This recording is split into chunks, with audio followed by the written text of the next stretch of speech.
Хвала Ісусу Христу! Сердечно вітаю вас, поважані сестри і брати, на нашій духовній зустрічі «Голос душі» під опікою слуги Божого Едварда Войніловича. І так як в цьому місяці червні і наступні місяці маємо величні урочисті процесії Божого тіла в тих чи інших городах, населених пунктах. Тому несколько слов про процессию Божьего тела. Это молитва в дороге до земли обетованной, неба. Это свято хлеба.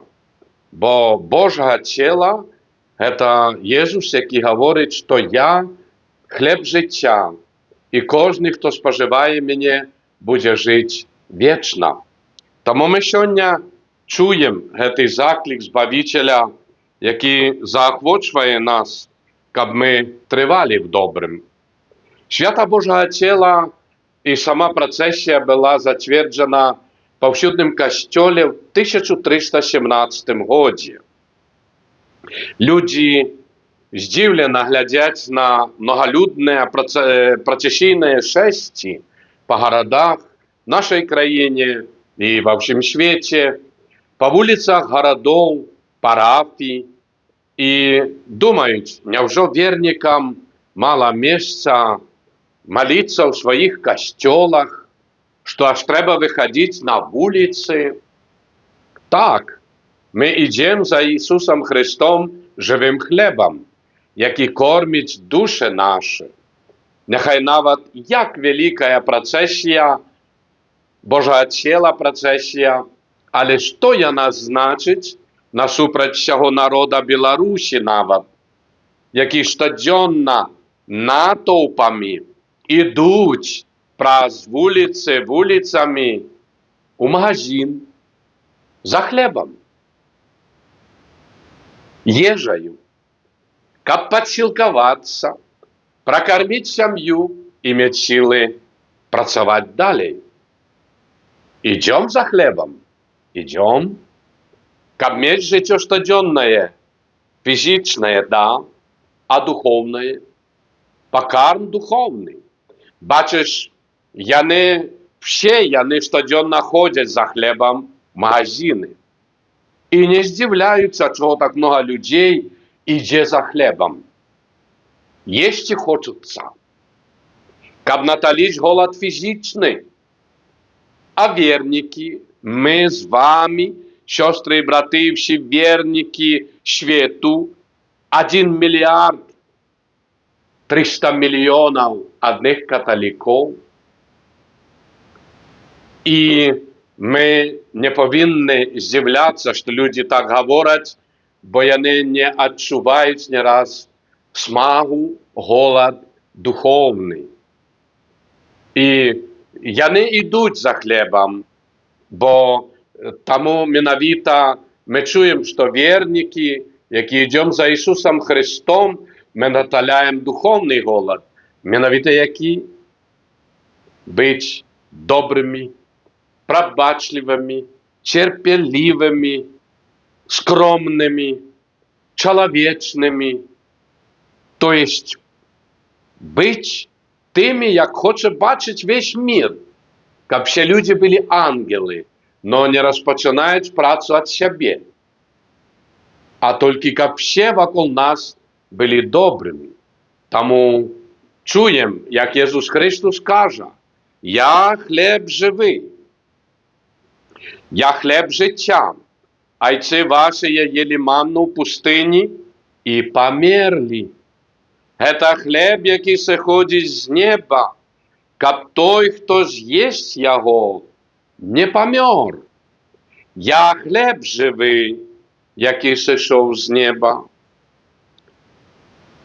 У пророків сказано, що я воскрешу і буду жити вічно. Кожний, хто від Отця навчився, приходить до мене. Тому, шановні, чуємо, що треба відчути і зрозуміти голод духовний, щоб в світі було більш добрини, А що таке добрыня? Це мир, який розпочинається, як ми часто чуємо, що з чого починається река? З ручейка. Мир від чого починається? З серця, доброго слова і непомсти. Народ обраний йшов за Моїсеєм праз пустиню, наталяв свій голод манною, каб змог дойти до землі обіцяної. І розне було на пустині: вірність Богу і Моїсею, і зворот до ідола золотого тельця. Ішли за Моїсеєм і жадали вернуться назад в египетское рабство, каб тільки бути ситими каля котлов, їжі з чесноками. Але не глядячи ні на що, народ обраний слухав Моїсея і йшов за ним. Бо бить на пустині і відстать від Моїсея – явная смерть. И не только от голоду, смаги, скорпионов, гадюк, грохов, самоты. Так, процессия Божьего тела, сам Ісус Христос веде нас за собою, як Моїсей.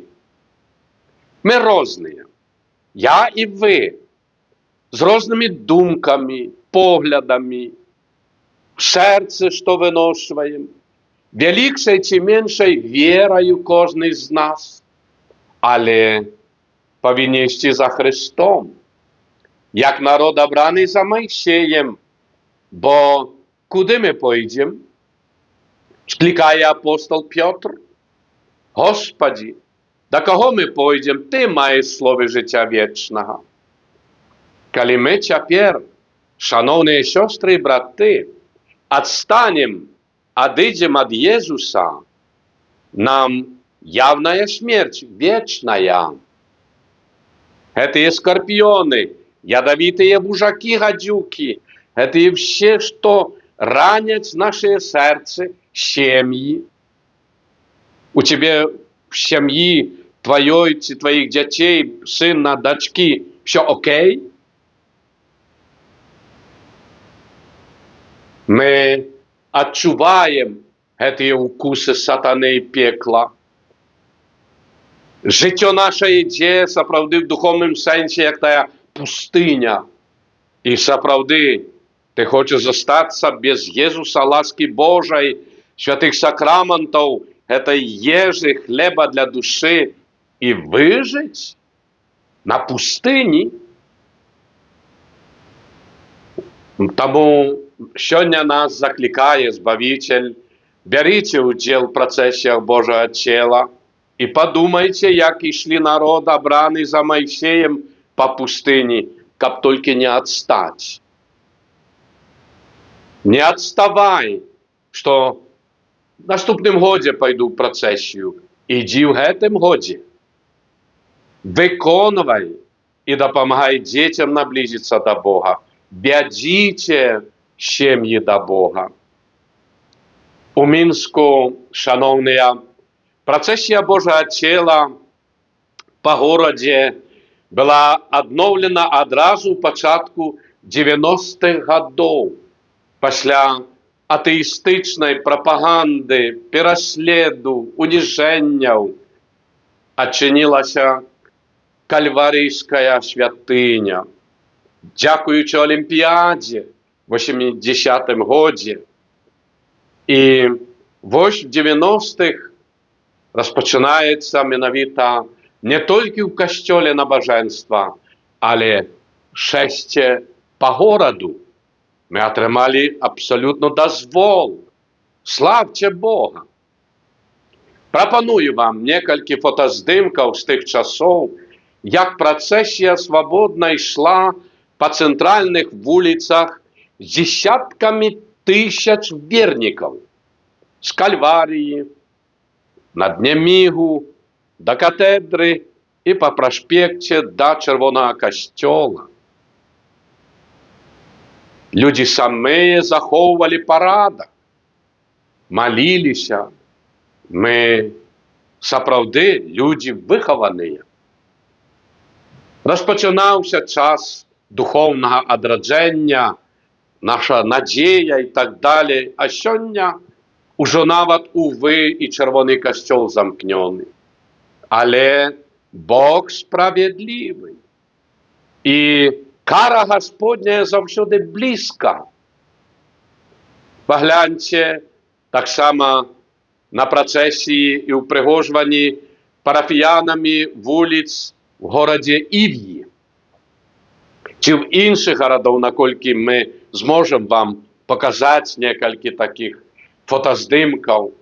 Це велично, це виховує, це дає красу, эту велич розуміння пригожості. Процесія Божого тіла. Так само алтарики, які латкуються в городі, в городах, вулиць. Люди стільки фантазій вкладають духовної і культурної, справді, в гэтую працю. Калі ласка, якщо маєте які історичні фотоздимки з процесії Божого тіла, Мінську, в своїх городах, присилайте, покажемо так само всьому нашому народу християнському, алтариків, каб другі бачили, радувалися духовно, ось менавіта, або розкажіть про ваші враження з процесії Божого тіла. Нехай добрий Бог буде серед нас і благословить нас і наші сім'ї. Прийміть Божє благословення. Благословення Бога Всемогутнього, Отця і Сина, і Духа Святого, нехай сидя на вас, ваші сім'ї, і на весь наш народ, і застанеться назавсьоди. Амен.